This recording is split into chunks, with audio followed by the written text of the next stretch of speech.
are going to introduce ourselves to you, tell you about who we are and what we do and that sort of thing.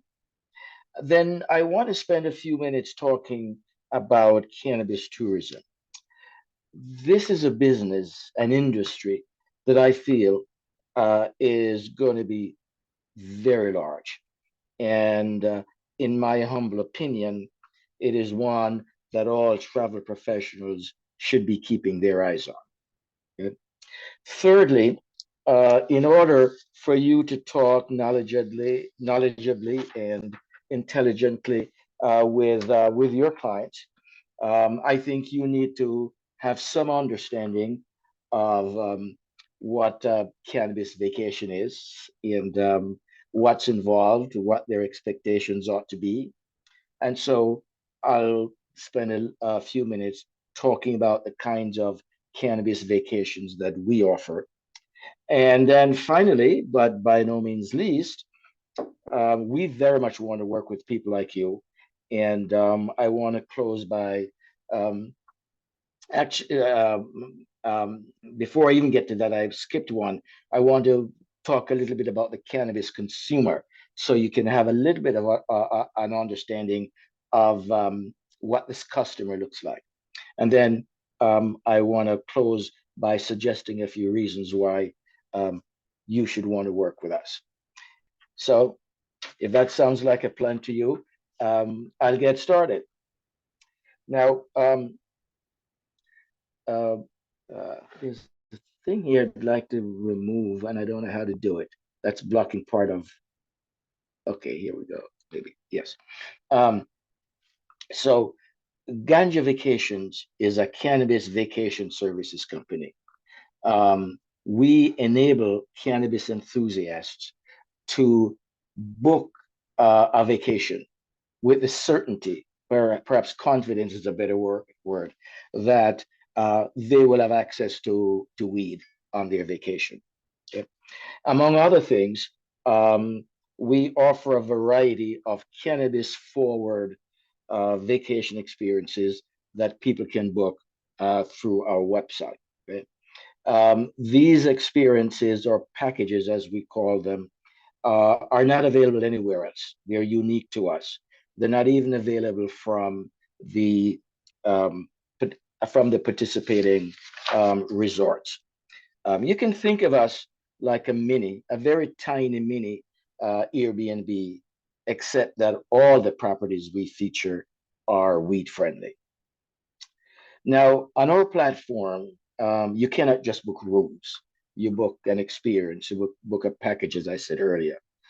An experience that, of course, comes with a certain number of room nights, but which may also include airport transfers and meals and tours and other stuff, right? Inclusions that vary all over the place, based on the property itself, based on the location, based on price, and that sort of thing. Um, Now, we currently feature close to 300 listings, um, all small boutique properties. We probably only have a tiny few that are more than, say, 50 rooms. The sweet spot of our properties is probably around 10 to 25 rooms. Um, all of these properties are in Jamaica for now, and I'll come back and talk about that in a little bit. Um, Now, these properties run the gamut, from hostels to luxury, um, from beachfront properties to cabins, thousands of feet up in the Jamaican mountains. We have properties in popular resort towns like Negril or Montego Bay, as well as in remote little fishing villages. Many, if not most of them, we feel offering a very interesting combination of um, affordable prices, comfortable accommodations, picturesque locations, many of them great culinary adventures, and cannabis experiences, among other things.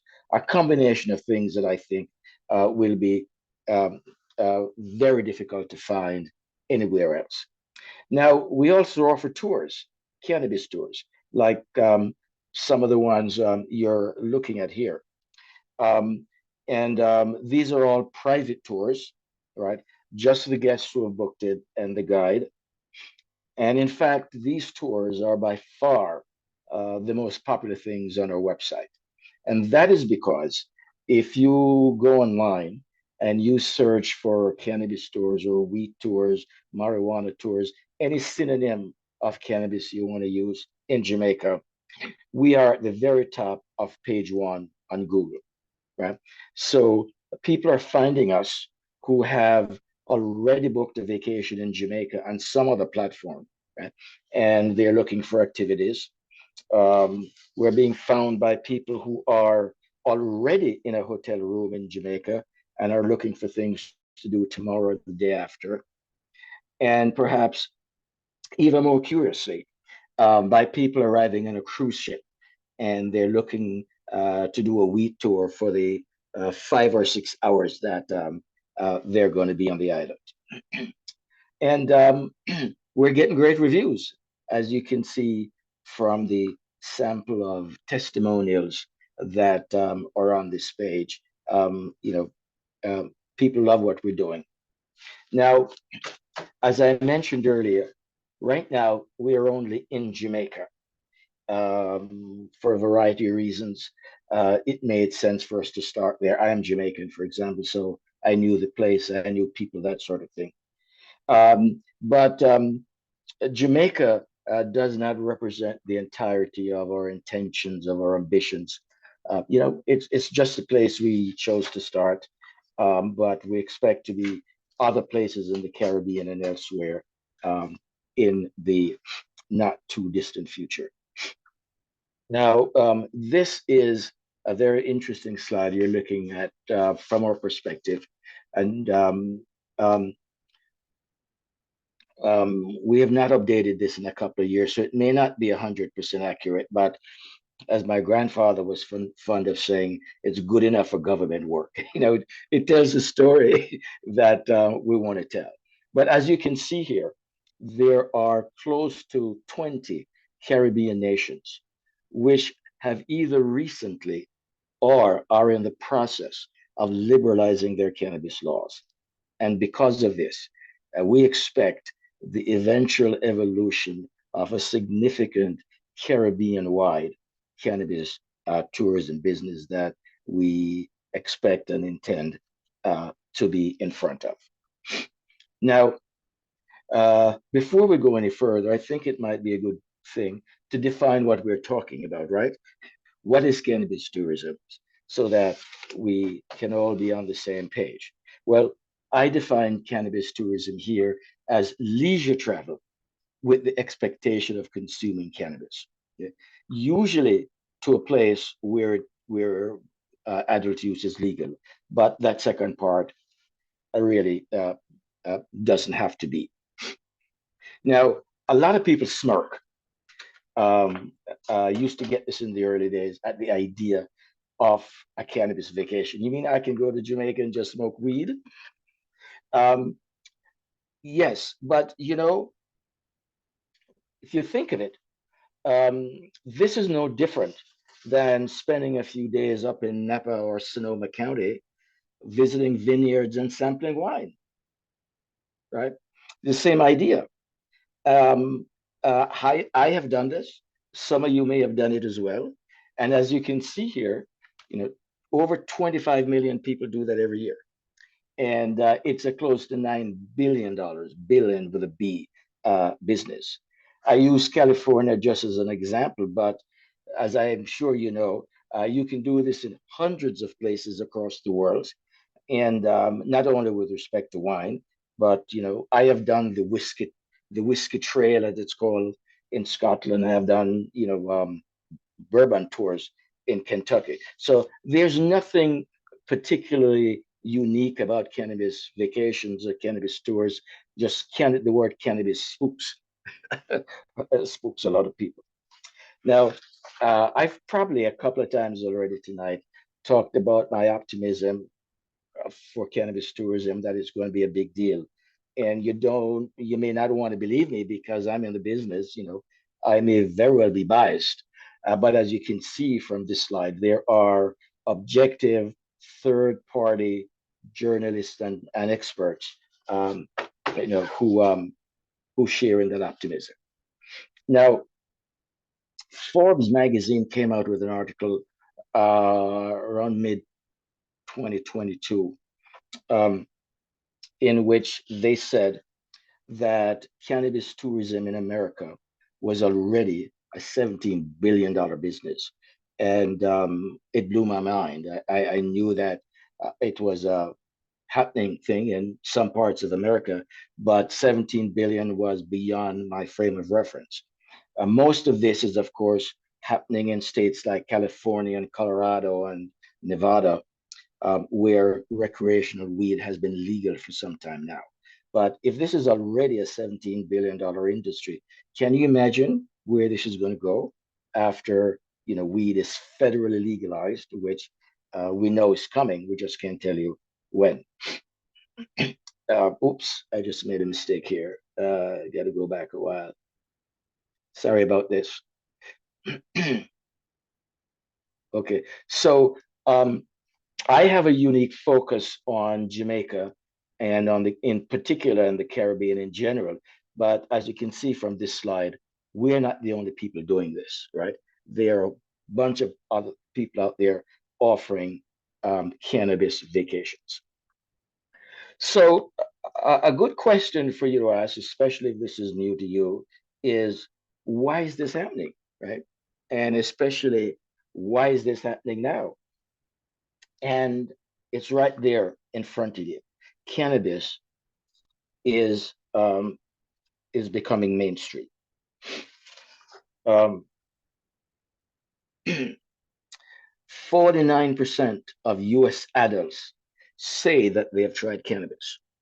In a nation of close to 340 million people, ladies and gentlemen, 49% is a big number, right? And because this survey was self-reported, experts believe that the number is actually higher than 49%. Now, as you can see here, it's already legal in a bunch of states. It will be on the ballot in several more states um, in this election cycle. So this chart will look a lot different uh, by the end of the year.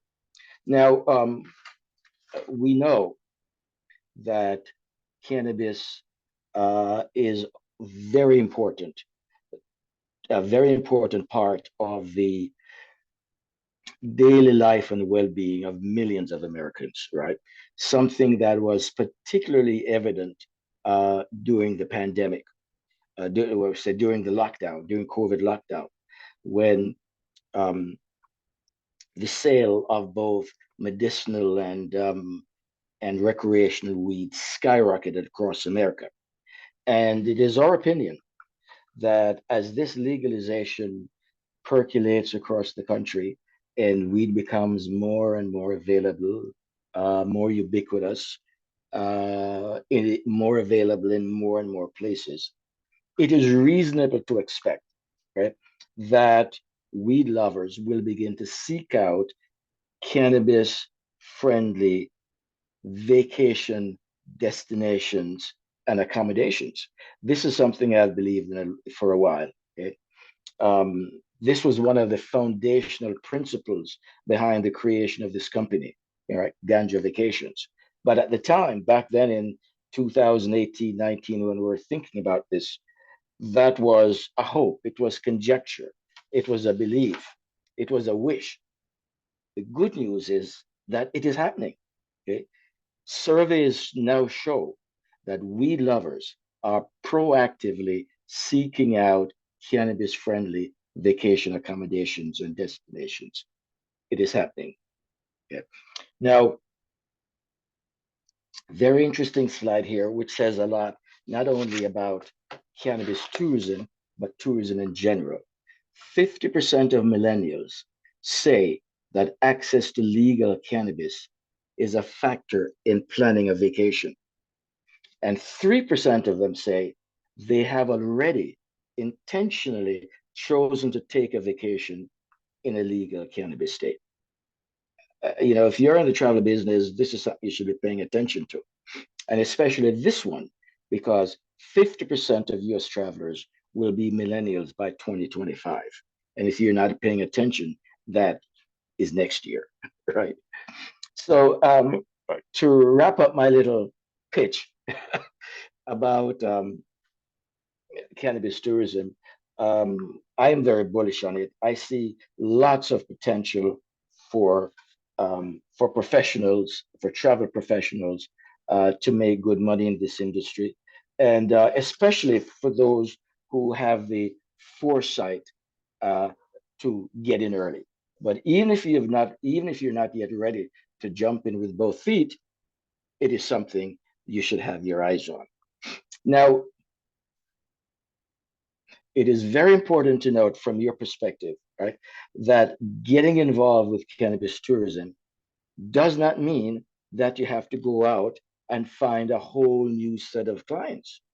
These are your existing clients, right? As I said in my earlier slide, 49% of US adults say they've used weed. That's probably 49% of your current clients, right? So, something to keep in mind. Now, I'm pretty sure that your response to this might be that I am not going to worry about this until my clients start asking about it. And that's not an unreasonable position to take. But um, it is my view that your clients are not asking for it because they're not interested. They're not asking for it because they don't know that such a thing exists. And many, or at least some, would consider it if they were shown this option. So just something to think about. Now, um, this is a question if we're talking about going on cannabis vacations in Jamaica. A reasonable question is, is weed legal down there, right? It is, but only medicinal weed is legal. Um, However, um, any adult over the age of 18 can possess up to 2 ounces on their person. As a foreign tourist arriving on the island, you can go into any dispensary or herb house, as they call them down there, and purchase weed with a medical card from your home state. But even if you don't have a medical card, um, um, so long as you can prove that you're over the age of 18, you can get one in about 10 minutes. All of the dispensaries have a medical person on staff, often a nurse, who would write you one. And, you don't have to say that you have, intense pain or cancer or fibromyalgia. You just get it. You don't have to give them an excuse. So, however, what if you are a stupid American and despite those very liberal laws, you get yourself arrested for illegal possession, right? As I am showing here, you're not in any great peril. It's not a criminal offense. It's like getting a parking ticket, and the maximum fine is 500 Jamaican dollars, which, as you can see there, is only about $3 in real money. Right? So um, I'm now going to spend a few minutes talking about the kinds of ganja vacations that we offer. What you can do on one of our ganja vacations. How different are these from a regular Jamaican vacation? Could you just go down to Jamaica, book a room at the Hilton, and do a lot of the same stuff? Well, maybe, right? You can judge for yourself as we go through this. And it will be apparent to you as we go that we're not offering what I'd call generic uh, experiences.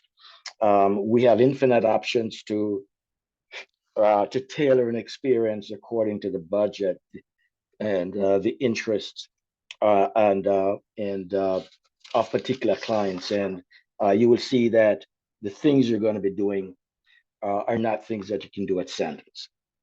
For example, almost all of our vacations start with a trip to a herb house, a dispensary, right off the plane, right? So the overwhelming majority of our guests fly into Montego Bay, and you'll get picked up and you'll be taken to a dispensary that's about 10 minutes, a little bit less, from the airport.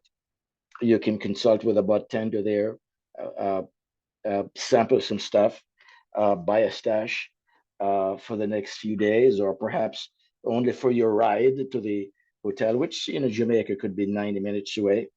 You may not want to buy more than that because there may be more weight there for you depending on the package that you've bought. So, that is not a service that the Hyatt offers.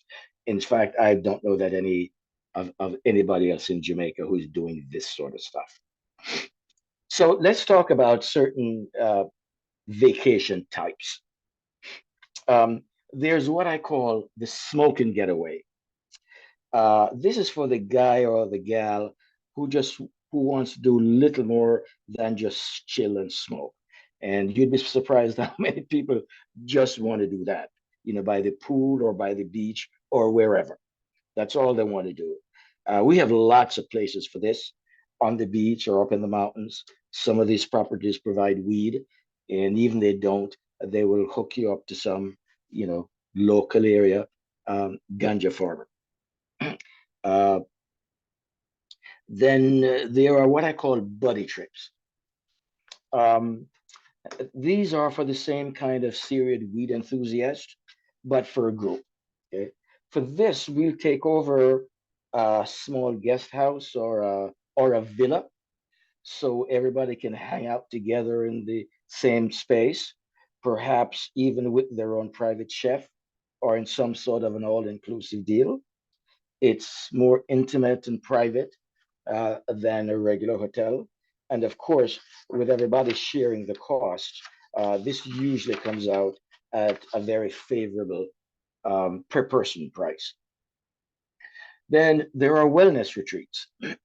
Now, I'm going to say something that I know will surprise many of you, but most weed smokers say they do this for reasons related to health and wellness. You may choose to believe them that or not, but that's what they say. And I think that's probably largely true.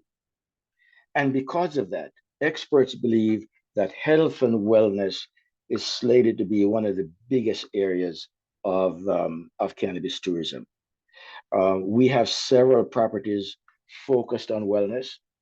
Our favorite is, at least one of our favorites, is the property I'm showing you here. It's a place called Top Villa. For those of you who know Jamaica, it's in Runaway Bay, which is about 2.5 hours or so east of the Montego Bay Airport. It's a wonderful upscale cannabis wellness retreat. They only cater to groups here, 6 to 16, known among other things for their luxury accommodations, their spa treatments, which include ganja baths, um, great dining, and of course, tea at 420 every day of the week. Then there are romantic getaways, for two-weed lovers who just want to smoke and pay attention to each other. These can be customized with all kinds of elements like, romantic infused dinners, couples ganja massages, sunset ganja cruises. We've done a few of these. Now we get a fair number of inquiries from people who are interested in Jamaican culture, some in Rastafarianism, some in reggae or dancehall music. We just had a guy who spent about a week at the Rastafarian camp that I'm showing on this slide, which is about 3,000 feet up in the Blue Mountains, just outside of Kingston, smoking and dancing and drumming and doing whatever else they do up there and enjoying the great ITEL cooking that the Rastafarians do. It's a strict vegetarian cuisine. And we have several Rastafarian owned properties that deliver as authentic a cultural experience as you can get any place in Jamaica. Then there's another group that we love and we're paying a lot of attention to, and this is people we call the Cana Curious. Um, we see this category of cannabis tourists as mostly mid to upper income women. Okay? Research says that these are women interested in learning about cannabis. They don't have a lot of knowledge to start out, but they're interested.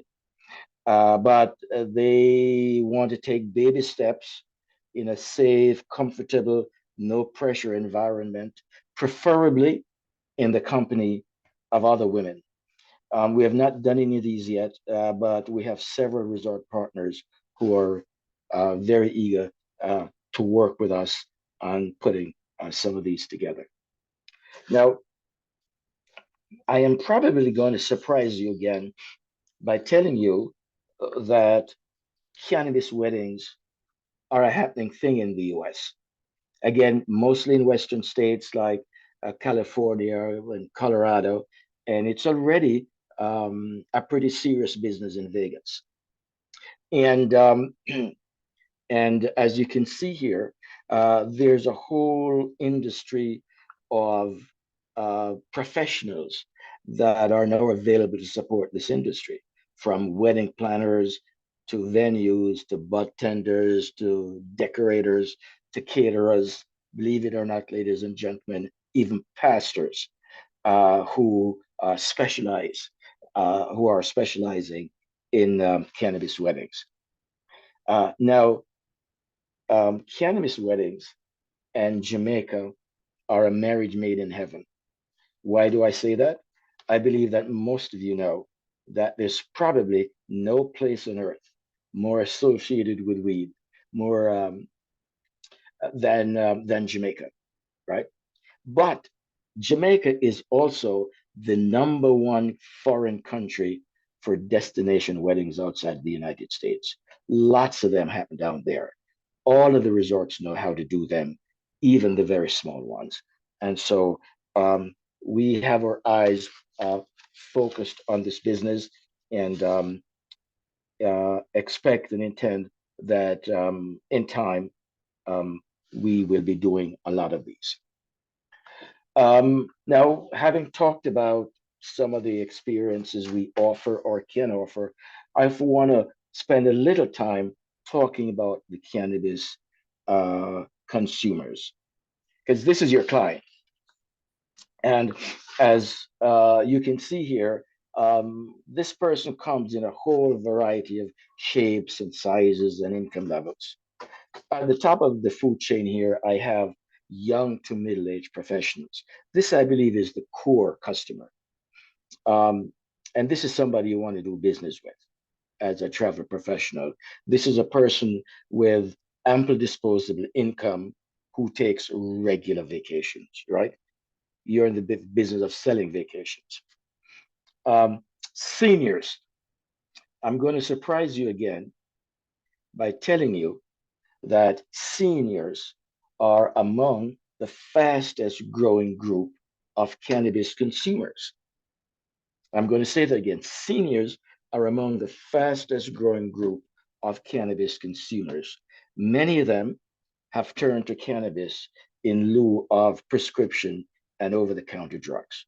The wonderful thing about these seniors, ladies and gentlemen, is that many, perhaps most of them, not only have money, but they have the time to travel. Then there are medicinal users. Uh, we estimate there are about 5 million of them in the US. Of course, some of them are seniors, but they span all age and all adult age ranges and demographic categories. Um, we see this group of medicinal users as another um, ripe opportunity for business because repeat business.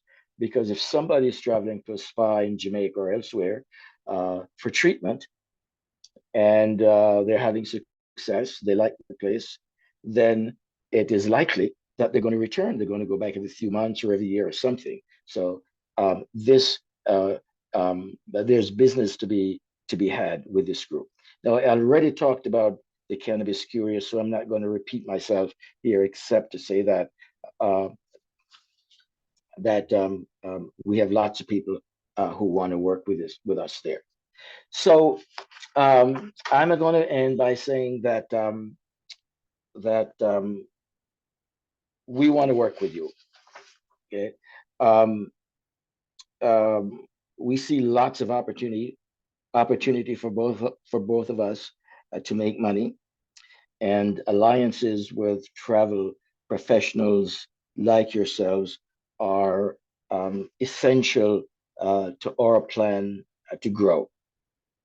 Now, we'll take whatever business you bring us, of course, but our principal focus is not on what I call one-off transactions. We'll take them, but our principal focus is on a sustained, mutually beneficial long-term relationship that can deliver a continuous stream of revenue to both of us. Now, we'll have to do our part to facilitate that, um, by providing information to you in some form about what's going on in the industry, about our activities, new resort listings, packages, special deals, that sort of stuff. And you can tell us the best way to get that sort of information to you.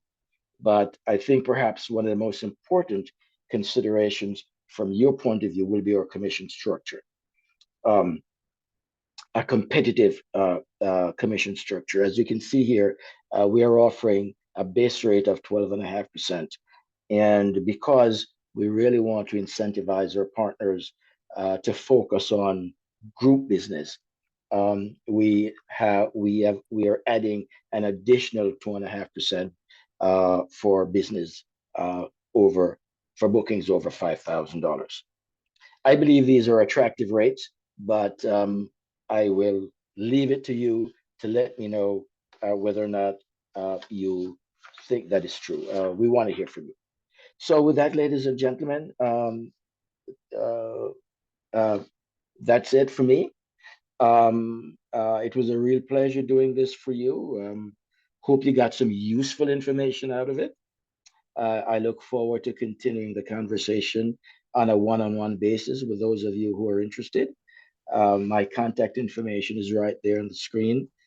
Do not hesitate to reach out. And with that, I will stop talking and take whatever questions you have. All righty. Thank you so much, Norman, for that wealth of knowledge and information. At this time, guys, we're going to open the floor for any questions that you may have. Also, if I can have you put your email address, that way we can get those over to Norman. So any collateral or any information updates, he'll be able to stay in contact with you guys as well. So drop your email addresses. And of course, if you have questions, drop those. I see someone said this is my niche. So you are absolutely Okay. Okay. yes. So you are definitely in the right place if Well, this is your yeah, niche. I'm sure there's some consumers among you. Yes. Okay. Now I'm just scrolling. Okay, so first question, is there a website for the business? Yes, it is ganja. It's ganjavacations.net. And I will drop that in the chat box. Ganjavacations.net. Yes. I just dropped it in there. Okay, let's see what else we got. Lots of emails. Okay. So I have a question. Booking for a client, how would we book? What's the best way for us to book? Um, um, if you are booking on behalf of the client, Correct.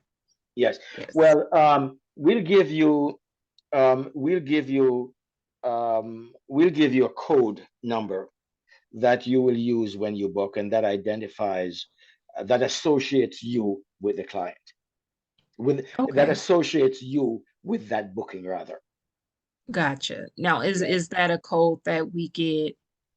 ahead of That, time, like setting yes. up a profile?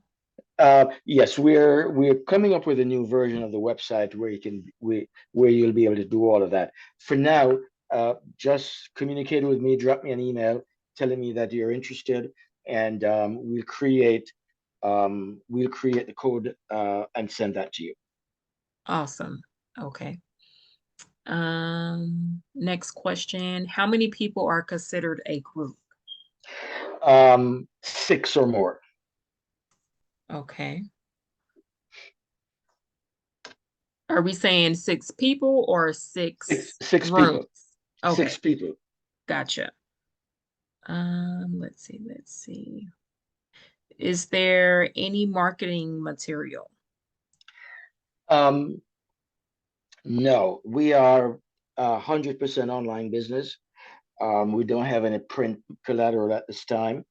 Um, we have a newsletter that goes out every couple of weeks or so. But we are planning on developing a newsletter just for travel professionals um, that will keep you updated about um, uh, goings on. Now, what we've been doing too is that if, as a travel professional, you tell us that you need certain things, you need a certain kind of flyer or whatever, um, we will develop one for you. Okay, okay. Alrighty. So we have someone who just asked, how can you advertise? I think you just answered that question. Yeah. If you need something specifically, you guys will be able to develop that. Yes, yes, we have designers who will work with you to do that. Okay. I did want to add something, guys, just as just being a professional travel agent. Like you said, most clients, it's not that they don't know it's available, it's more so knowing that you have the capacity to book it for them. So Right. if you guys are using jot forms, any electronic forms to take their quotes, make sure you put that as an option so they could select that if you're using that Mhm. electronic option. Another question, do you have a favorite recommendation for clients that would be their first experience like this? Um, yes, we have several places that we could recommend. Again, um, the recommendation would be based on a lot of things. Their budget, right? I mean, um, it would be based on um, you said first time. Yes, Did their you say first first time? Yes, experience, yeah, yes. yeah, yeah. There are, yes, it would be based on budget would inform us about the kind of accommodations they're looking for, right? These people looking for basic accommodations, or they're looking for a nicer place, because we cover the entire gamut. And are these couples? Are these a group of women? There are lots of. If we know a little bit more about them, we can refine a recommendation that's specific to them. Gotcha. Okay. What parts of Jamaica do you provide service to? Well, we are all over the island. The overwhelming majority of our properties are in the western part of the island, in in and around Negril, the southwest portion of the island around Treasure Beach. We have a fair number of properties in the extreme northeast portion of the island around Port Antonio, but we're all over, except for the southeast, which is not really where tourists go. Okay. We have a personal question. How Mhm. about your personal favorite? I'm going to surprise you by telling you that I'm not a smoker. I'm not a smoker, but uh, one of the, as a kid, I couldn't wait to be grown so that I could smoke. I thought that smoking cigarettes was sort of the optimal sign of being a grown up. And as a teenager, when I started trying cigarettes, it used to leave such a nasty taste in my mouth. It just didn't stick, and I just smoking of any sort have not stuck. But again, we can give some personal recommendations um, based on the based on individual preferences. Okay. Um, Another question. Can we use the articles on the website under the tab in the media? Yes. Okay. And then I know you answered this, but if you could cover it again. What's the most popular at this time? I believe Most you pop- said four different ones. the most popular property. Yes. We have lots of popular properties. There's a place called Blue Hole Mineral Spring. It's in an area called Brighton. It's on the coast, um, close to Negril. It's in a little country village. It has a natural phenomenon there. It's the blue hole, which is a big hole in the ground that's very deep, and people go there every day and just jump into this hole. It's like 40 feet down, um, and uh, and there's sort of a soft white clay that they use to give people massages and that sort of stuff. But they have a little property. They have a little hotel there, about 10 rooms, and it's very popular because it's as intensely weed friendly as you can get. The owners are growers, and they have their farm up in the hills above this property. So it's a place for really serious weed enthusiast. There's always somebody smoking right by the pool, and it's a place where a lot of locals and tourists mix. There's a place in Negril called um, Negril Sky Blue. It's a very reasonably priced place. Again, it's small. It's only about 12 rooms. It's on a hill overlooking the town of Negril and 7 Mile Beach. But it's only a short walk down to the beach, and they provide a shuttle all day long for people who want to do that. It's an all-inclusive place, and right now, for I think their package right now it's 5 nights. I don't quite remember, for $880, and it's all inclusive, so that comes with 3 meals. So it's a very nice place. It's people love it. There's another place I'll mention, which is in Belmont. It's on the southwest coast, called Luna Sea Inn. And again, this is only about 12 rooms. Um, um, it is on a little peninsula in Belmont Bay, so there's water on 3 sides of it, and have their own private beach. Um, um, uh, uh, they're very ganja friendly. They offer a couple of different ganja forward packages, and the dining there is supposed to be quite nice. Okay, okay. Thank you so much for that intel. Mhm. So I think that second one you mentioned, what was it? Sky, Yeah, Negril Sky Blue. Negril Sky Blue. That Yeah. sounds like a property for those to visit, the ones that are on the light hand that don't know what might hit them and they need to go back to the room to lay down somewhere close. All right. So I think we got all the questions.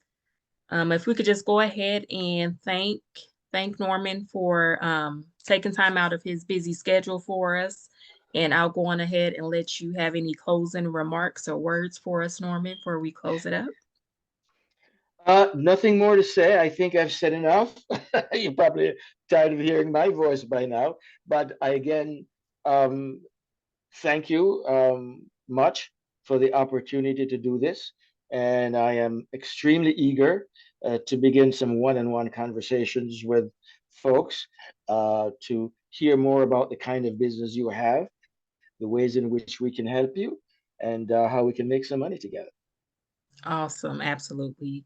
Again, thank you so much. Guys, if you haven't dropped your email address in the chat box, please go ahead and do so before we log off so we could go ahead and get those over to Norman as well. With that being said, that will conclude our walkthrough Wednesday today.